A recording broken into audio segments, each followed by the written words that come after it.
السلام عليكم. اليوم جبت لكم وصفة تقليدية محبوبة ولكن بطريقة مختلفة وملفوفة تعطيها شكل أنيق. جربتها قبلك وجبت لكم النتيجة: مقروض ملفوف بالكاوكاو وذوق ولا أروع والشكل راقي للتقديم. خلينا نبدأ على بركة الله.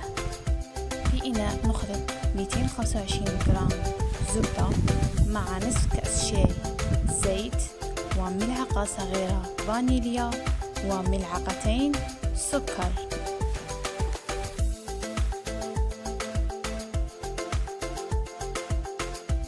ثم نضيف نصف كأس حليب مع ملعقة صغيرة خل. بعد ذلك نضيف الفرينة تدريجيا وخميرة حلويات حتى نتحصل على عجينة طرية وسهلة للتشكيل. الآن نحضر الحشو. نقوم بخلط كأسين من الكاوكاو مع كأس ونصف سكر وملعقة صغيرة قرفة و2 بياض البيض حتى يتماسك الخليط.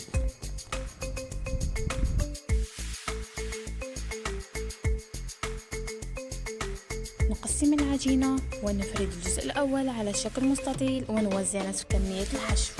بعد ذلك نلفه من الطرفين حتى يلتقيا بالوسط.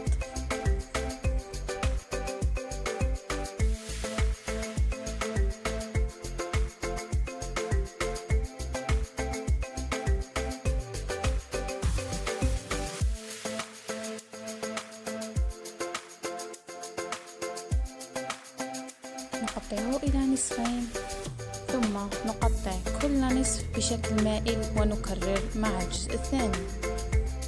نضع القطع في صينية الفرن. أدهن الوجه بصفار البيض ثم ندخله الفرن مسخن حتى تتحمر الحبات. هذا هو المقروض الملفوف بالكاوكاو، واجد للتقديم، يذوب في الفم ويفرح العيون قبل البطون. إذا جربتوه ما تنسوش تكتبوا لي رايكم وتشاركوا مع أحبائكم. هذه كانت وصفتي معكم من جربها قبلك. إلى اللقاء في وصفة جديدة إن شاء الله.